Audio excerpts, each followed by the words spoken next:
Oke, Assalamualaikum warahmatullahi wabarakatuh. Nanda semua apa kabarnya? Mudah-mudahan sehat selalu ya. Di video ini, Bapak akan menjelaskan konsep materi ya, fisika kelas 10 semester 2.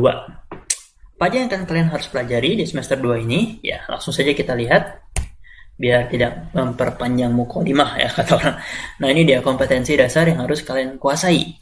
Ini berdasarkan kurikulum yang telah disederhanakan era COVID ya. Jadi ada 4 KD yang harus kalian kuasai. KD 3.6 sampai KD 3.9. Kalau pembelajaran normal harusnya ada 5 KD yang harus dikuasai. Tapi di sini karena disederhanakan, kalian cukup menguasai 4 KD saja ya selama 1 semester ini. Nanti kalian bisa baca detailnya. Intinya yang akan kalian kuasai itu adalah tentang hukum Newton, ya, kemudian usaha energi, ini sudah dipelajari di SMP bukan? Ini sifatnya hanya mengulang, serta mungkin menambah sedikit tingkat kesukaran soalnya aja ya. Kemudian ada momentum impuls, ini juga ya ini bisa dibilang materi baru ya, kalian baru pelajari di SMA, tetapi fenomenanya setiap hari kita temui di kehidupan sehari-hari. Nah, kemudian ini getaran harmonik sederhana, sama hanya juga materi yang setiap hari kita temui dalam kehidupan sehari-hari. Nah, kita akan bahas secara konsep fisikanya. Ini untuk materi usaha energi, momentum impuls, serta getaran harmonik sederhana ini, penjelasan videonya sudah ada di channel ini. Silahkan nanti kalian kalau mau lihat ya buka saja di bagian playlist ya, pilih topik yang ingin kalian pelajari ya. Tapi untuk video hari ini, untuk pembelajaran hari ini, kita hanya fokuskan ke bab 1 dulu, yaitu tentang hukum Newton ya, hukum Newton tentang gerak. Oke? Nah, ini dia materi. Langsung saja ya kita bahas tentang materi hukum Newton. Dan tadi sudah Bapak tampilkan sekilas tentang KD-nya ya. Jadi di materi hukum Newton ini intinya nanti kalian akan membahas tentang interaksi ya, hubungan antara gaya, massa dan percepatannya ya, atau gerakannya ya, itu yang akan kita pelajari. Tampilannya juga sama ya, kalian akan melakukan percobaan untuk menganalisis hubungan antara gaya, massa, dan percepatannya. Mudah-mudahan masa COVID ini kita doakan segera berakhir ya, jadi kalian bisa kembali ke sekolah, belajar di sekolah, melakukan percobaan langsung ya, di sekolah itu akan lebih bermakna. Tapi kalau misalkan masa belajar dari rumah ini masih harus diperpanjang, kita maksimalkan saja ya dengan sungguh-sungguh. Dan perlu kalian ketahui bahwa materi hukum Newton ini, Bapak bisa katakan ini adalah ruh atau materi, ya bisa dikatakan salah satu materi inti fisika SMA. Jadi di kelas 10, 11, 12 nanti materi atau konsep hukum Newton ini akan tetap kita pelajari, akan tetap kita temui. Jadi tolong betul-betul untuk materi hukum Newton ini dipahami dan dipelajari dengan sungguh-sungguh. Oke? Nah, langsung saja. Untuk materi hukum Newton, setidaknya kita bisa bagi ini menjadi 3 subtopik ya. Jadi mungkin nanti akan ada 3 video yang akan Bapak bagikan setiap minggunya. Jadi di video pertama kita akan membahas tentang konsep gaya dulu ya. Apa itu gaya, jenis-jenis gaya dan lain-lainnya. Serta terutama menggambar gaya ya. Diagram gaya itu yang paling penting. Kemudian ada konsep tentang hukum Newton ya, kita akan pelajari apa itu hukum Newton secara lebih detail ya. Terakhir nanti akan kita pelajari tentang penerapannya lah ya, penerapan hukum Newton dalam kehidupan sehari-hari ya. Dah 3 topik saja, jadi ada 3 video. Nanti minggu depan kita bahas hukum Newton, minggu depannya lagi penerapan hukum Newton. Oke. Untuk yang pertama kita bahas dulu tentang gaya. Nah, apa itu gaya? Ya, ini bukan kalian berfose seperti ini ya, bukan ya. Bukan gaya yang kalian kita pahami dalam kehidupan sehari-hari ya. Gaya di fisika itu adalah ya sederhananya kita bisa definisikan adalah ini definisi dari Bapak aja ya. Kalian detailnya bisa kalian cari di buku ya. Ini adalah tarikan atau dorongan. Nah, tarikan atau dorongan yang bekerja pada suatu benda ya, pada suatu benda. Jadi tarikan atau dorongan yang bekerja pada suatu benda. Nah, anggaplah kita punya balok nih ya, balok di atas meja. Kita dorong dia dengan gaya F ya. Oh ya, gaya ini simbolnya F ya. Force diambil dari bahasa Inggris. F itu force, jadi gaya. Kalau gayanya cukup, tentu nanti bendanya ini akan bisa bergerak ya. Kita lihatlah simulasi singkat nih. Misalkan kita punya balok, biar lebih berat, tambah orang lagi. Nah, ada 2 orang. Kalau kita dorong nih dengan gaya tertentu, dengan gaya 50, sudah mulai bergerak ya. Kita tambah lagi, wah, dia bisa makin kencang ya. Semakin besar gaya yang diberikan, benda itu akan bergerak semakin cepat pula. Tapi kebalikan nih, misalkan ada benda sudah bergerak, kita kasih gaya yang berlawanan arahnya dengan arah geraknya. Bendanya lama-lama bisa makin lambat, bahkan bisa berhenti. Nah, berhenti dia. Nah, atau kemudian kalau gayanya masih cukup, dia akan bergerak berlawanan arah dengan arah gerak semula. Nah, kurang lebih seperti itu ya untuk konsep gaya. Kalian lihat tadi di animasi, gaya itu ada panahnya ya. Gaya ini itu merupakan konsep yang kalian harus kuasai, ini adalah merupakan suatu besaran vektor ya. Kalian sudah pelajari kan di kelas 10 semester 1 kemarin, yaitu dia punya arah dan nilai ya. Jadi ada arah yang harus betul-betul diperhatikan ya. Kalau misalkan untuk menjumlahkannya juga nggak boleh sembarangan ya. Kalau ada 2 buah gaya ya, ini ke kanan dua-duanya, nih ada F1, yang satu ke kiri ya, duanya ke kiri, maka nanti gaya totalnya, resultannya ya, F total nanti biasanya untuk gaya total itu kita simbolkan dengan sigma ya. F total ya, sigma F itu kalau kasusnya seperti ini nanti satu positif satu negatif ya, umumnya kita ambil yang ke kanan positif, yang ke kiri negatif. Jadi tidak mesti tambah ya, jadi harus kita perhatikan betul arahnya. Jadi untuk kasusnya ini F1 dikurang F2 karena F1 nya ke kanan, F2 nya ke kiri ya. Ini harus kalian betul-betul garis bawahi nih, gaya itu merupakan besaran vektor ya. Gaya itu besaran vektor. Jadi ada arah dan ada nilainya. Oke? Nah, langsung saja yang berikutnya. Kita bahas jenis-jenis gaya yang akan sering kita temui. Jenis-jenis gaya. Pertama, ada yang kita kenal sebagai gaya berat. Ya, gaya berat ini biasanya disimbolkan dengan simbol weight dari bahasa Inggris juga ini. Nah, kalian harus kuasai betul nih ya gaya berat. Anggaplah kita punya balok di atas meja. Nah, gaya berat itu selalu arahnya menuju ke pusat gravitasi bumi yang menarik benda itu ya. Jadi di sini bakal ada gaya berat, benda yang terletak dimanapun selagi dia berada di di bumi lah ya, kita katakan dia akan mendapatkan gaya berat atau gaya gravitasi bumi. Nah, ini arahnya selalu ke bawah ya, atau menuju pusat bumi. Tapi hati-hati, bukan arahnya harus ke bawah selalu. Misalkan bendanya nempel dinding kayak jam misalkan kayak gini ya, arah gaya beratnya kemana? Arah gaya beratnya juga ke bawah. Nah, menuju ke pusat bumi, ini dinding ya misalkan. Jadi arah gaya beratnya selalu ke bawah. Atau bendanya berada di bidang miring misalkan. Ini akan sering kita ketemu juga nanti ya. Nih, bendanya di bidang miring seperti ini. Hati-hati ya, bukan ke bawah pula gaya beratnya. Enggak, bukan miring ke sini, tapi harus selalu menuju ke pusat bumi ya, ngambilnya dari tengah-tengah benda. Ya, itu gaya berat.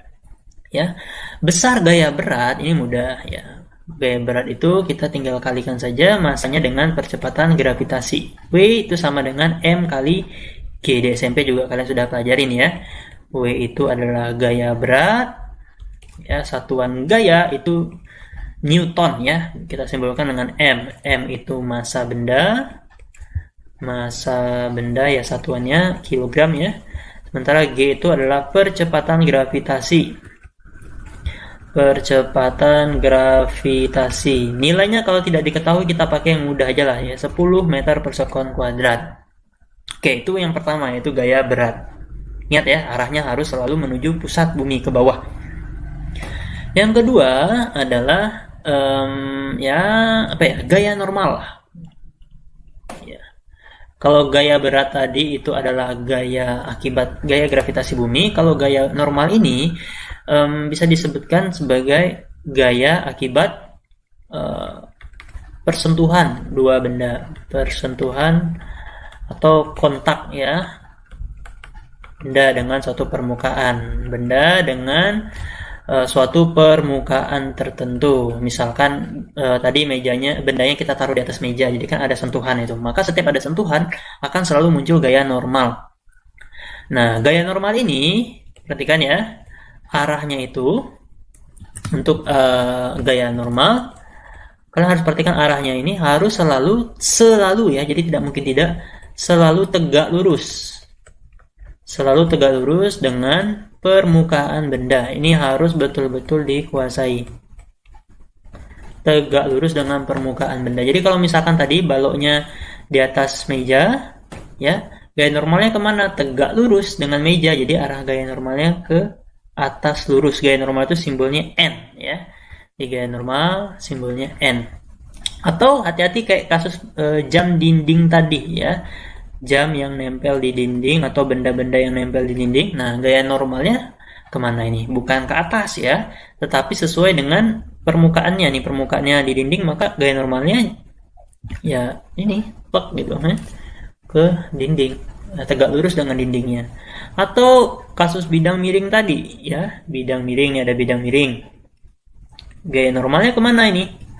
Nah, gaya normalnya adalah tegak lurus terhadap bidang miring, jadi miring juga dia gaya normalnya. Nah, itu ya, hati-hati sekali untuk menggambarkan gaya normal. Oke, jelas ya? Ini gaya yang kedua. Yang ketiga, apa lagi ya? Gaya berat, gaya normal. Nah, ada kita sebut sebagai gaya gesek. Ya, biasanya ini disimbolkan Fges ya, atau Fg. Nah, gaya gesek ini, perhatikan ya, ini gaya yang menghambat benda, gaya yang menghambat gerak benda. Menghambat gerak benda. Nah, karena dia menghambat, maka arahnya itu selalu melawan. Ya, selalu melawan arah gerak benda. Arah gerak atau arah kecenderungan gerak benda, kecenderungan gerak benda. Misalkan kan benda kalau jatuh cenderungnya ke bawah, nah gaya geseknya ke atas, kurang lebih kayak gitu. Jadi selalu melawan kecenderungan atau arah gerak dari benda. Misalkan bendanya kayak gini ya, balok atau mobil, nih bergerak dia ke kanan. Ini arah geraknya. Maka di sini bakal ada muncul, kalau permukaannya kasar ya, jika permukaannya kasar bakal ada gaya gesek yang arahnya pasti selalu berlawanan dengan arah gerak bendanya. Ini gaya geseknya gitu ya. Atau kasus jam dinding tadi ya, nih kalau pakunya tidak kuat pasti jamnya jatuh kan, jatuhnya kemana? Cenderungnya ke bawah. Nah, itu maksud tadi kecenderungan gerak ya, jadi cenderungnya jatuhnya ke bawah kan.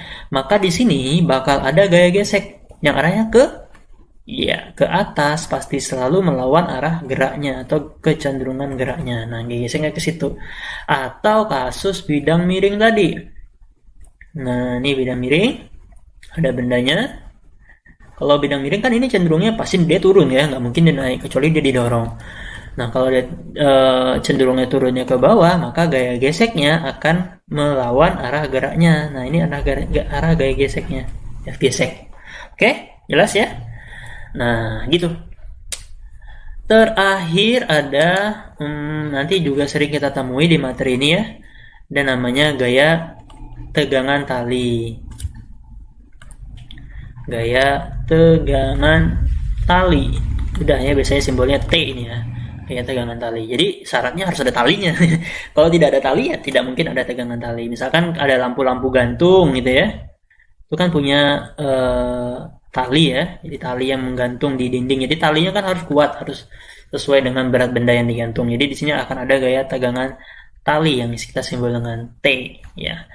Atau kasus misalkan truk gandeng gitu kan, atau balok yang kita ikat dengan tali ini bergerak dia ke kanan. Nah, maka nanti di sini bakal ada tegangan tali juga ya, gitu. Atau kasus katrol, ini nanti akan kita temui di tiang bendera kan ada ini ya, katrol. Atau di sumur, nah sumur timba itu kan ada katrol yang menggantung, ada talinya. Nah, kalau ada talinya pasti bakal ada tegangan talinya. Kalau misalnya kalian ini ada dua benda, tegangan talinya ada T1, ada T2 ya. Syaratnya harus ada tali ya. Kalau tidak ada tali, tegangan talinya juga tidak ada. Kalau bendanya lebih berat daripada tegangan talinya, nanti talinya bisa putus. Nah, jadi talinya harus dipilih sesuai dengan ukuran berat bendanya. Itulah yang disebut sebagai tegangan tali maksimum. Ini semua tidak berdiri sendiri-sendiri ya, tidak mesti berdiri sendiri-sendiri.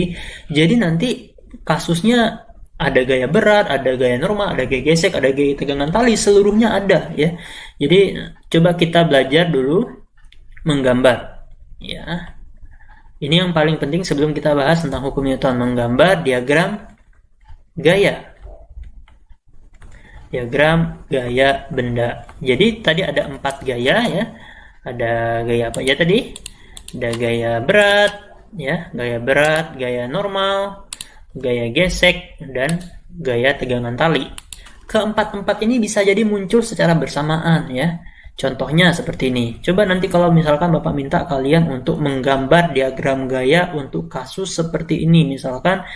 Nah, ini ada bidang miring. Ya, ini kita taruh katrol. Ini digantung pula dengan tali. Ya. Ini ada tali lagi, ada benda lagi yang di kesini. Nah, anggaplah ini bendanya benda 1, di benda 2. Nah, kalau kasusnya seperti ini, ya kita asumsikan juga ini permukaannya kasar. Ya, dengan catatan M1-nya lebih besar daripada M2, M1-nya lebih berat daripada M2. Nah, kalau kasusnya seperti ini, kalian harus bisa nih menggambar gaya-gayanya ya yang bekerja pada benda 1 maupun pada benda 2. Coba ya kita simulasi, kita gambarkan. Untuk benda 1 ada gaya apa aja? Pertama, wajib kita selalu selagi dia di bumi pasti ada gaya berat. Ya, ini ada W gaya berat. Karena benda 1 kita simpulkan W1. Nah, terus kalian lihat ya, ini kan dia nyentuh lantai ya, nyentuh bidang miring. Pasti bakal ada gaya normal. Nah, ini gaya N1. Nah, nanti perhitungannya kita belum bahas lah. Yang penting kalian harus bisa menggambar dulu ya, menggambar gaya-gaya yang bekerja pada benda. Ini kan dia bergerak nih. Kalau bergerak arah geraknya kurang lebih kemana? Pasti karena dia lebih berat nih M1, pasti dia akan gerak ke bawah nih kan. Ini arah geraknya. Karena itu bakal ada gaya gesek. Ini kan permukaannya kasar, Bapak bilang. Bakal ada gaya gesek nih yang arahnya melawan arah gerak. Nah, ini ada gaya gesek situ.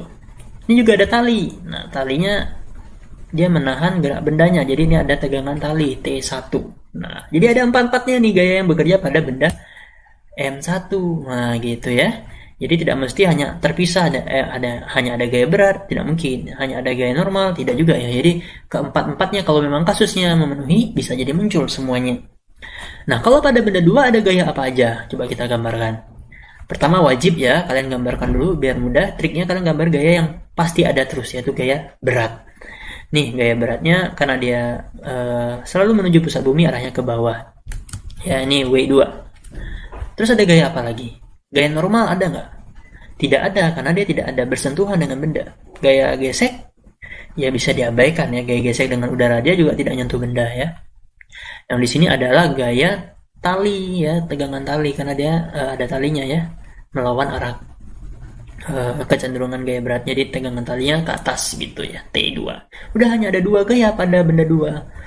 Jadi kalian harus bisa menggambarkan ini terlebih dahulu nanti sebelum kita bahas kasus-kasus serta melakukan perhitungan lebih detail dengan menggunakan hukum Newton. Oke? Oh iya, ada satu lagi tadi lupa. Untuk mencari gaya gesek, ya gaya gesek ini kita bisa hitung nanti dengan persamaan khusus ya. Persamaannya untuk menghitung gaya gesek kita bisa cari dengan persamaan mu dikali gaya normal. N itu gaya normal yang di kedua tadi ya, yang sini. Nah, untuk mencari gaya normalnya kita tidak ada rumus, hanya menggunakan hukum Newton nanti. Begitu pula dengan tegangan tali, tidak ada rumus khusus, dapatkan nanti dari hukum Newton. Oke, itu dulu ya untuk hari ini. Yang penting kalian harus bisa terlebih dahulu menguasai jenis-jenis gaya serta terutama menggambarkan, karena dari gambar itu akan sangat berpengaruh. Karena gaya yang ke kanan itu sangat berbeda dengan gaya yang ke kiri. Jadi arah harus betul-betul diperhatikan di materi hukum Newton ini. Oke, ya cukup dulu untuk video kali ini. Nanti kita bahas lagi lebih detailnya hitung-hitungannya di materi hukum Newton, terutama di aplikasi hukum Newton di minggu berikutnya. Sip, kalau ada yang ditanyakan silahkan tanya di komen. See you in next video. Assalamualaikum warahmatullahi wabarakatuh.